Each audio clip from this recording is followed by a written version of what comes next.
Growing a vegetable garden, especially a short season garden, can be a lot of work for one brief season's harvest. What if I told you that there was a vegetable that was low in calories, but high in minerals, antioxidants, and beneficial vitamins that could be planted once and then harvested year after year? That vegetable is asparagus. Hello, this is Stephen from Short Season Garden, and I offer tips and tricks for gardening in any climate, but especially for short seasons like here in Zone 3 in Eastern Canada. So subscribe to my channel, give my video a thumbs up and a comment, or you can check me out on social media at Instagram or Facebook at Short Season Garden. It's important to think long term when planting your asparagus. Unlike annual crops, which are rotated throughout the garden from year to year, your asparagus is going to be in one location for up to 20 years. You need to pick a spot that won't be in the way for the rest of the garden. You can plant asparagus directly in the ground, but it has deep roots, so a raised bed is ideal. Since it is a heavy feeder, be sure to include lots of well-rotted manure or compost in the bed.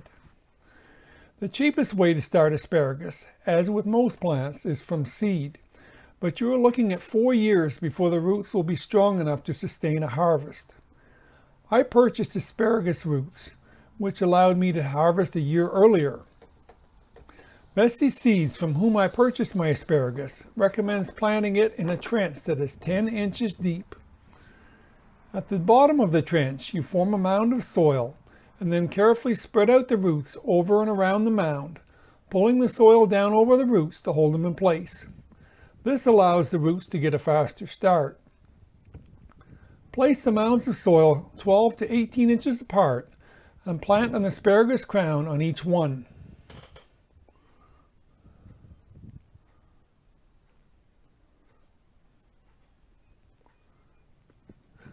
Water the plants in well.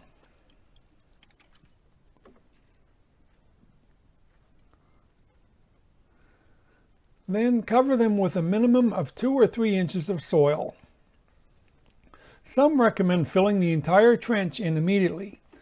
Others suggest waiting until the crowns start to grow and then gradually filling in the trench.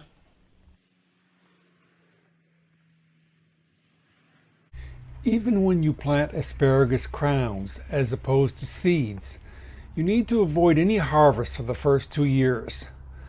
The plants need that time to build reserves in the roots. As the summer progresses, the plants will branch out into miniature trees, but you must resist any urge to trim them back. They need the chance to photosynthesize and send energy to the roots. Asparagus needs a pH that is almost neutral. It is a heavy feeder though, so it benefits from the application of well-rotted manure or compost.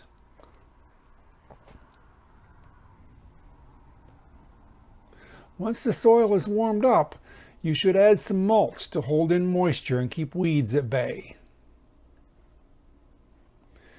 In fall, after the foliage has died back, or in early spring before the new stalks emerge, you can cut off the dead foliage.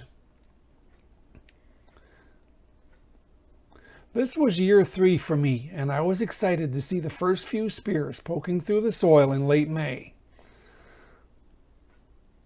Once the spears are 6 to 8 inches high, cut them off using scissors or a sharp knife. If this is your first harvest, you may need to just cut a few at a time, standing them in a glass of water in the refrigerator until you have enough for a meal. The spears will grow quickly, so check every couple of days. In the first year of harvest, you should stop picking after 3 or 4 weeks when the spears decrease in size to the diameter of a pencil. Throughout the summer, your asparagus will again branch out into trees, and by year 4, you can safely harvest for 6 to 8 weeks, always leaving a spear or 2. If you enjoyed this video, don't forget to give it a thumbs up and a comment, subscribe to my channel, and we'll see you in the next video.